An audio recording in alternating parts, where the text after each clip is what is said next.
an election about high prices that was caused by the Democrats and that I brought down a lot.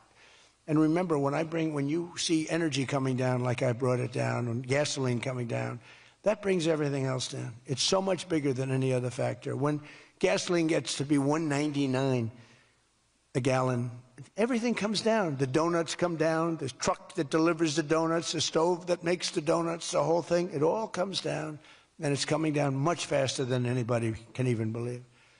And remember, though, I always say, because, normally when that goes down, the world comes down. That's the bad way of bringing it down. Our growth is through the roof. So I always want to say that whenever I say prices are coming down, but our growth is going way up. Two beautiful events, the exact opposite of the Biden administration. As part of those efforts at Davos next week, I'm going to provide much more detail about our housing policies so that every American who wants to own a home will be able to afford one. We have some great things happening with housing, as you know. You saw the $200 billion buy-in on bonds and mortgages. This will include a ban on large institutional investors buying up single-family homes all over the country and making it impossible for people to buy a home. And I've also announced that the U.S. government is purchasing $200 billion of mortgage bonds to bring down mortgage rates, and it's had a huge impact. It's already started. And just last week, the average 30-year mortgage dropped below 6% for the first time in many years. It's coming down very rapidly, and that's not with the help of the Fed. If I had the help of the Fed, it would be easier. But that jerk will be gone soon. In addition, I proudly called for the credit card companies to cap interest rates at 10% for 1 year because they're getting 28% and 30% and 32%. And it's unfair. The rates are way too high. To provide further relief to hardworking Americans, we'll also be confronting one of the biggest factors in driving up prices, the monstrosity known as the Unaffordable Care Act. You know what that is, right? It's Obamacare. It's a great name, Unaffordable Care Act. Nope. Did anybody ever think of that one before? It's true. It's the Unaffordable Care Act. Obamacare was a gift to make health insurance companies rich at the expense of the American people. In particular, the so-called enhanced premium tax credits were a corrupt payoff to the insurers, whose stock prices went up more than 1,000% after Obamacare was signed. I want the same money I want it to go directly, very simple. I want the money, those big amounts of money paid for by the government, to go directly to the people so they can buy the health care that's right for them. They can negotiate their own deal, health care savings account, but they'll buy their own health care. And everybody loves it. That's why later this week, I'll announce our health care affordability framework that will reduce premiums for millions of lower drug prices, delivering price transparency and demand honesty and accountability from insurance companies all over the country, all over the world, actually. Health care costs will come down very fast with my most favored nation executive order. We're doing most favored nation drug prices. When we would have drug prices stay the same, everybody thought it was great. They're going to be coming down thousands of percents. We're standing up to special interests and slashing prescription drug prices by 300, 400, 500, and even 600% and more. I mean, think of that. On that alone, we should win the midterms in a landslide. I'm doing favored nations. The country that pays the lowest price in the world is the price that we're going to pay. And we got that because of tariffs, because I said to the countries they wouldn't approve it. The drug companies were tough, but they were fine. But they said the countries will never do it because you have a pill that sells for $10, you have to sell it for 20 or 30, so you'd have to double or triple the price of their health care there for prescription drugs. Ours would come down from $130 to $20. Theirs would go from 10 to 20, the world being a bigger place. And it was unbelievable, but the countries wouldn't do it. So I called the countries. I said, if you don't do it, then I'm going to put a tariff on you. And the tariff's going to be 20 times more than the cost that you're having to pay for fair health care. And every one of them said, sir, we agree with you 100%. We would be honored to do it. It was really rather amazing. We could never do it. So think of that. You have most favored drug prices. Your drug prices are going to go down like from $100 to $10. Nobody can believe it. And we can't get the fake news to write about it. It's the biggest thing to happen in medicine. It's the biggest thing to happen in healthcare.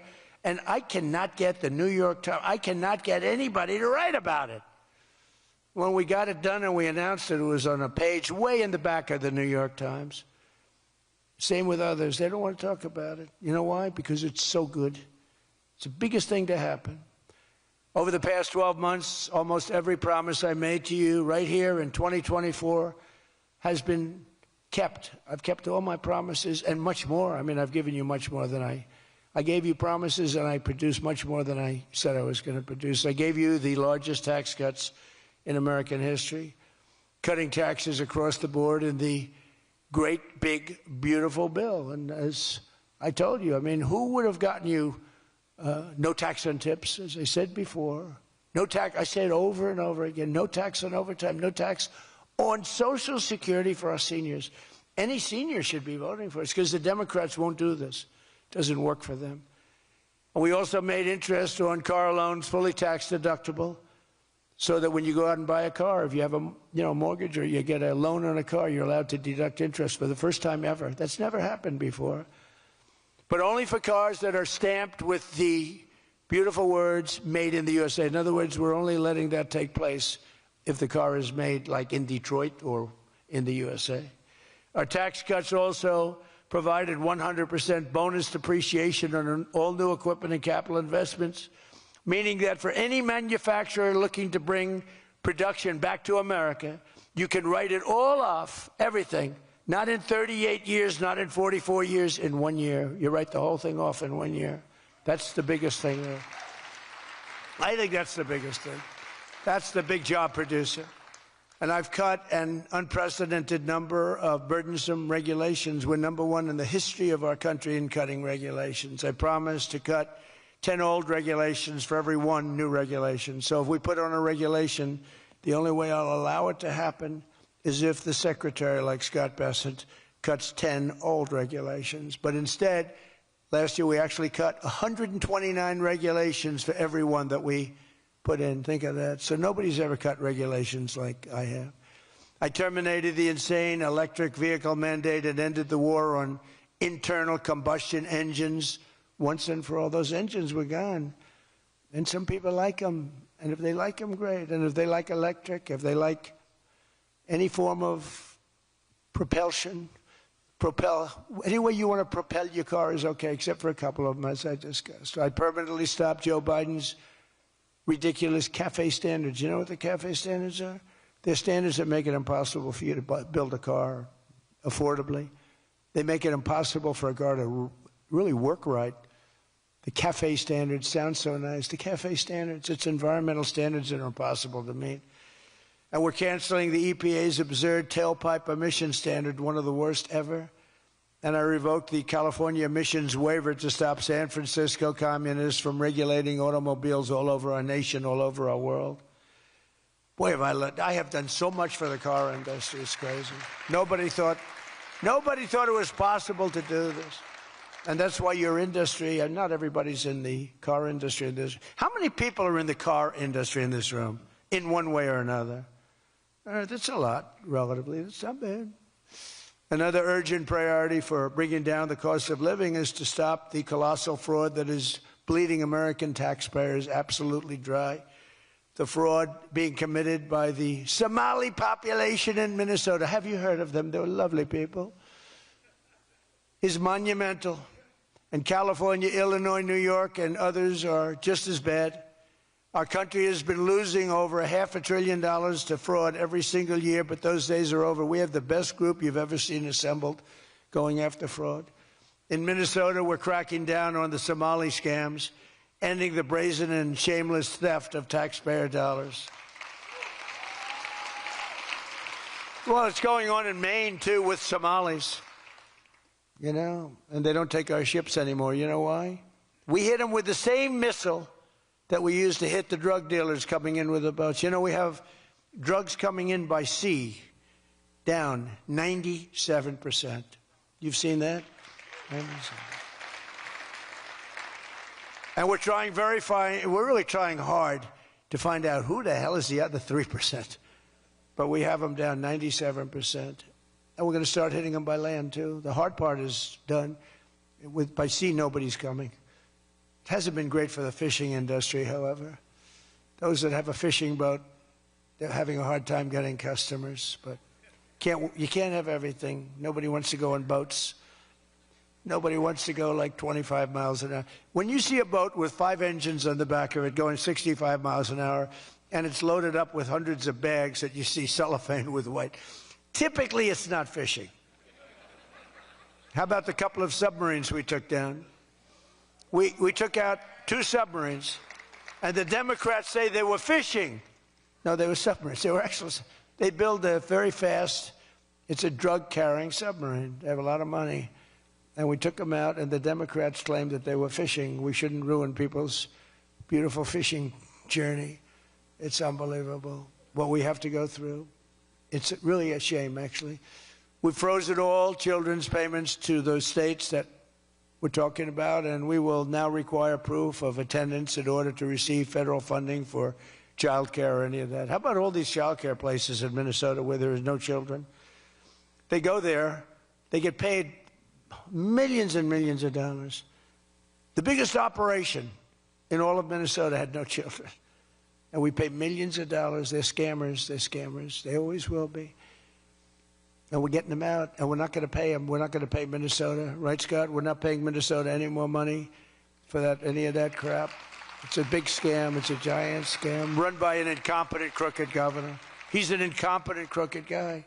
And also we're freezing any and all welfare payments going to illegal immigrants that will start effective immediately. So when illegals come into California, Gavin Newsom, they come into California and they send us bills for people coming in. We're not paying it.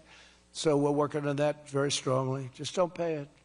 As Nancy Reagan would say, just say no. You remember Nancy Reagan? Just say no to drugs. It's a little more difficult than that, I guess, right? But just say no. Additionally, from this moment forward, if you're on public assistance like almost all Somalis are, did you see where 94% of them are on public assistance? You can't wire money out of the country back to your bank account from where you came. But more importantly, we probably aren't even going to give them the money anymore, the money going to them, because of the tremendous abuse and probably illegality being perpetrated on our country. We're not going to give them the money. We're not giving them the money. It's massive numbers of people are scamming our country. You know, they came from a place with nothing, and they come here and they drive around in Mercedes-Benz. You know, the Mercedes-Benz dealers do well in that area of Minnesota. Can you believe it? They have nothing. They get welfare payments, and they have Mercedes-Benzes. It angers me so much, but we're going to straighten out our country. This was done under Biden and Obama, very much under Obama. It all started under Obama. And we just can't. We've got a great country. We're not going to screw it up. But this was one of the great scams ever. They have the same thing, Somali in Maine. Who would think? I never saw that happening. But in Maine, it's really crooked as hell, too. But it's not just Somali. It is them, but it's not just. There are many other places, many other people. The whole country.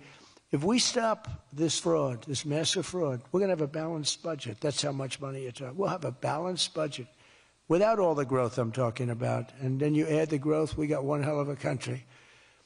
We're giving 90-day notices to places like California, Scott. Right away, we're going to send out that notice. Who would bill the federal government as people poured into the state to send those people back because no country can afford to do it? No country can afford to take in millions of people, pay for their education, their health care, their hospitals. You just can't do it. And we all have a heart. You can't do it. But many of those people are murderers.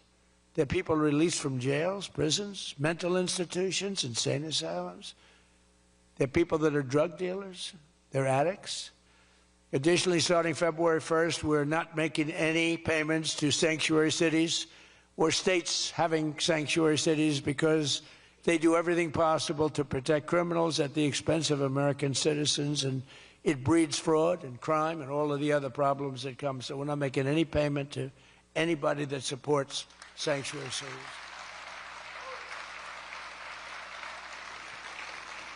We have also suspended nearly 8,000 SBA loans, Small Business Association loans, to suspected scammers in Minnesota, of which there are many. It's a great state. It was a great state. Now it's getting destroyed.